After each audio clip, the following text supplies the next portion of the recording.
Hello, and welcome to another edition of Rants and Raves. And it's funny how this is going to be my first real update in about a year. I did post a quick proof of life video last October, but I decided to take that down and just try to talk about the things that I brought up in that video more in detail in hopefully a series of videos from here on out. Anyway, for today's entry, I'd like to talk about what I've been up to professionally and how I'm trying to come into terms with all of these developments in this space, particularly in digital content development.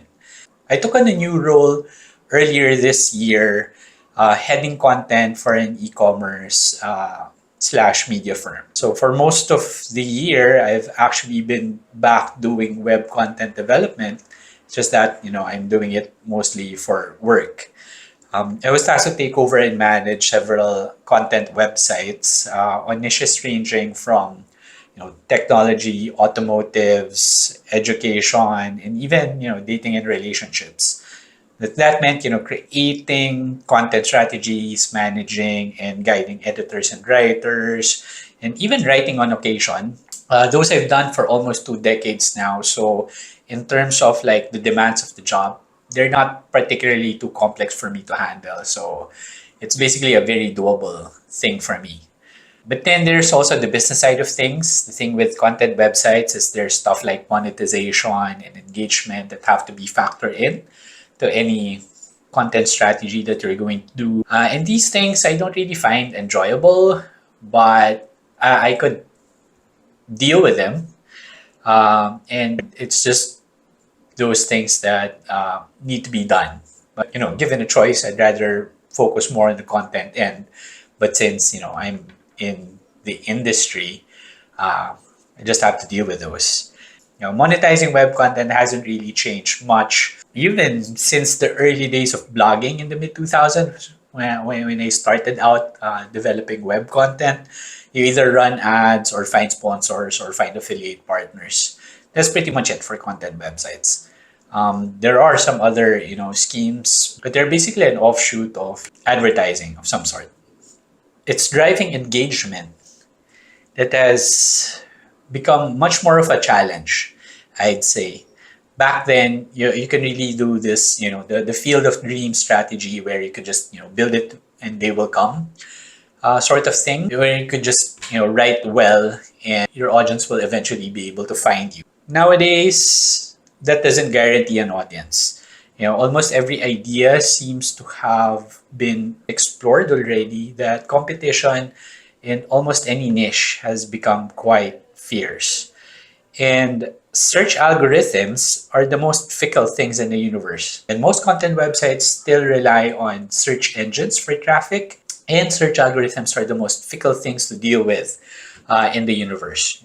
This has been the bane of my existence for the past several months.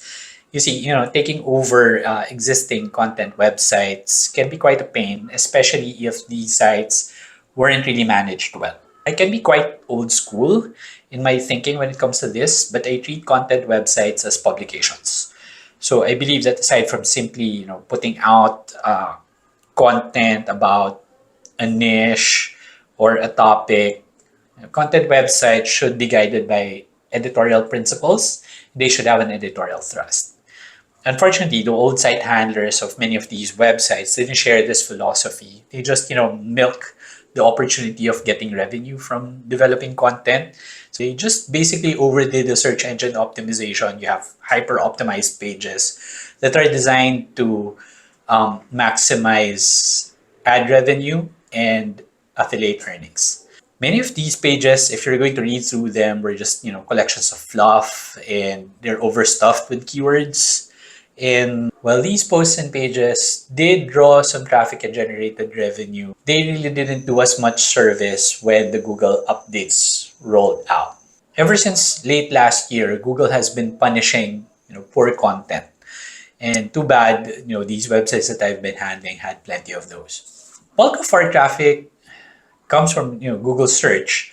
So our site's traffic dropped whenever a new update rolled out. So Google had these series of updates focused on encouraging content websites to feature more human-focused content, more helpful content and content that aren't necessarily paraphrased Wikipedia articles. Google encourages more insights and personal takes and opinions when writing about things. We did try to intervene by unpublishing some of these hyper-optimized commercial content and improving site and post credibility.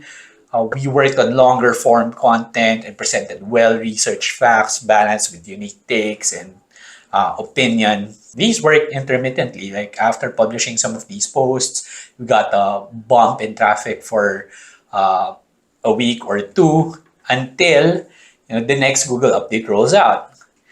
And in particular, the September and October updates were the ones that broke the camel's back for us. Aside from whatever new rules that judged our content to be not so helpful, Google also redesigned the search engine results page, where the top of the fold now featured mainly Google content. So if you're going to take a look now at the search results page, you might notice that it now features more of the snippets, the lists, images from Google Images, and sponsored links. Okay? So the organic search results are found more towards bottom of the fold. So even if you rank well enough, so if you rank like 2 or 3 or 4 or 5 for a particular keyword, organic search results are now relegated. So that means, fewer clicks. And because of that, we probably lost like 75% of traffic across websites. And fewer eyeballs means less revenue. And less revenue means the effort would become unsustainable at some point. And that was the case for some of the websites. So company leadership actually decided to deprioritize content websites from the entire portfolio. So we had to let some sites go, and unfortunately, the people that worked on them. And letting good people go is among the more painful things that you have to deal with as a manager in business, at least for me.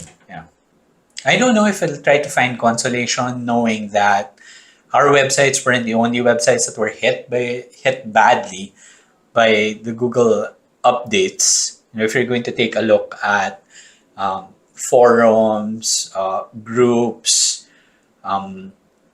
SEO boards, and even Reddit threads, a lot of other established websites also suffered massive traffic drops that even doing all sorts of interventions from the best practices to some of the more creative ones haven't really generated much positive result for many of the content websites. And it's been a tough year for many site owners. So what that meant for me is that I was basically reassigned to work on content marketing for e-commerce businesses. So it's a good thing that I do have like plenty of experience doing inbound marketing and content marketing as well. But I'd have to be honest that bulk of my experience is more of like B2B and not necessarily like consumer brands. Because the funnel for consumer brands requires you to reach out directly to consumers. And that means, more social media like Instagram, Facebook, and TikTok. And yeah, that's something that I'm trying to come to terms with and I'm still adjusting to. And it's a story for another time. So I guess that's it for me in this update for now. Thanks very much for watching. I'll see you soon.